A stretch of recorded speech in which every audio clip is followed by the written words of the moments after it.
I'm Sonia Baghdady, and here are some of our favorite moments from Advocate Now. You offer 5 things in your book to look at when considering plastic surgery. Tell us what those are and how those can help.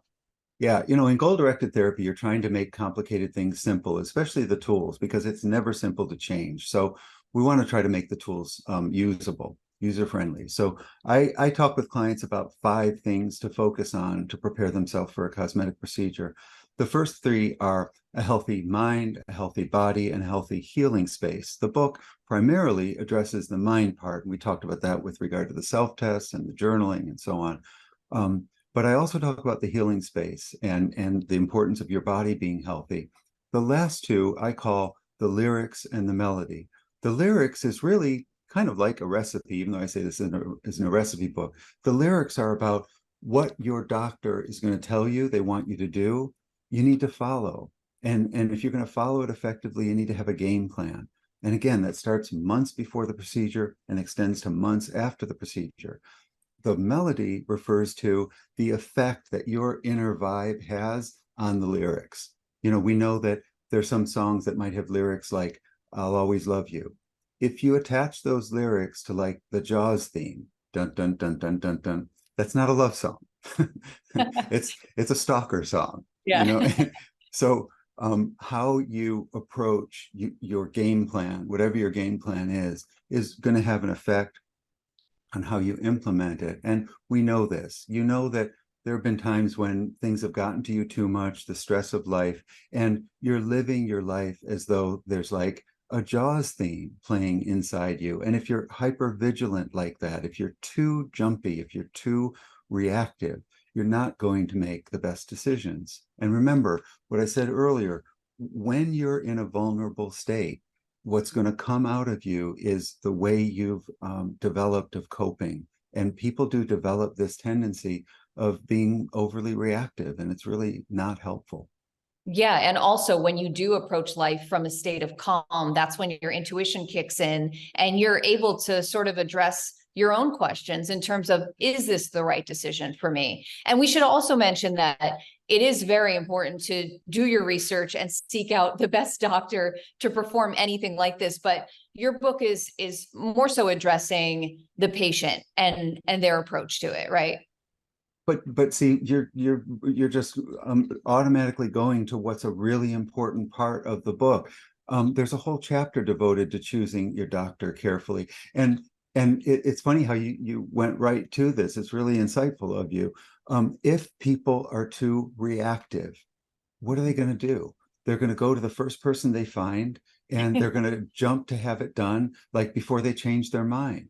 And so, one way of thinking about this is, if we integrate a really self-compassionate way of being, we're more likely to be responsive rather than reactive. And that may sound like I'm playing with words, but if you think about it, it's about giving yourself just a little more space before you make decisions. And yeah, like you said, we're much more likely to make better decisions if we're not so like impulsively reactive. Absolutely. And anything else that maybe we didn't get a chance to touch on that people can do to ensure that they end up with positive results if they do decide to move forward with a procedure? I mean, I don't want to sound too heavy on the sales pitch, but really the book is full of ideas for helping people to step back and just take better care of themselves. It's not about telling you that you can't have a procedure, like I mentioned before.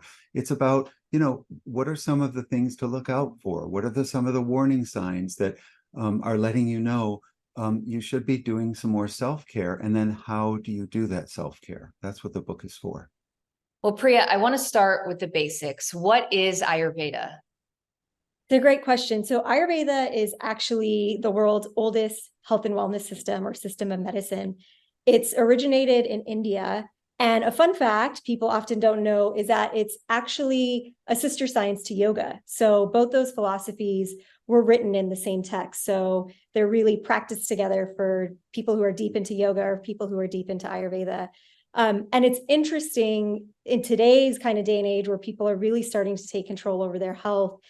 Ayurveda could not be more specific to the time that we're living in, given that the core principles of it really are centered around personalization and being preventative. So personalization in the sense that it takes the lens that you and I are very different. So the exercise routines we do, the diets we have, how we go about planning our day should also be very different. So it takes into type an individual's mind or body type in Ayurveda, which is known as your dosha.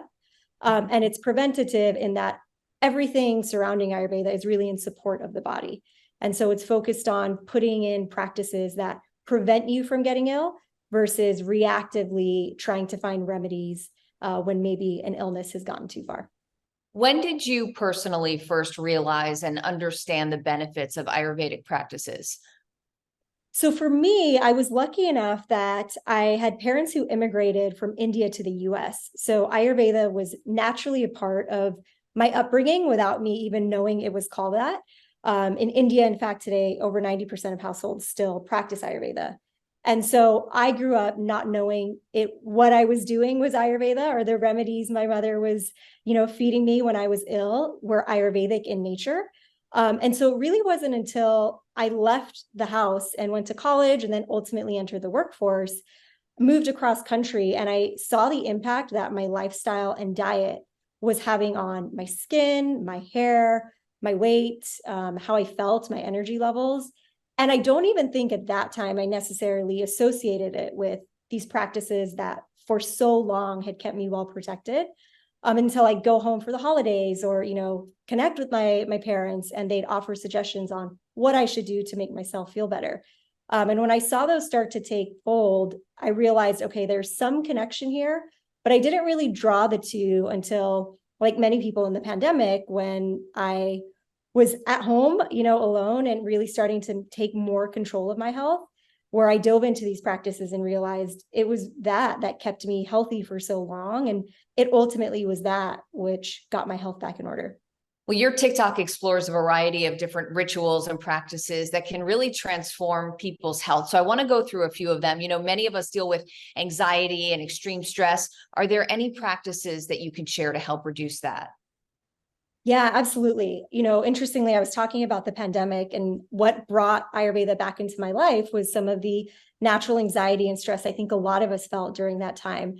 And so while it is specific, that environment and the things that we often associate with stress, like workplace or, even school environments, what I find so interesting about Ayurveda when we talk about that personalization is you want to start to think about your mind and body type and understanding why what might feel stressful for me may not feel stressful for you. So I'd always recommend someone understand that, because what I often find is they'll find it interesting that outside of your environment, things like the exercise routine that you have or the foods that you're eating may actually amplify the stress or anxiety you're feeling. So I think that's one element. But I always come back to, if you can incorporate some sort of breath work or meditation into your routine, it does absolute wonders for helping to reduce stress and anxiety, even if you can dedicate just a few minutes to it, because I know oftentimes people find it challenging to incorporate or feel they need to do it for an extended amount of time to see the benefits. But a few minutes of both, ideally, or just one, can really start to reduce some of that stress or anxiety that we feel. I'm Sonia Baghdady. Thanks for watching and advocating. For more stories and content like this, visit advocate.com and advocatechannel.com.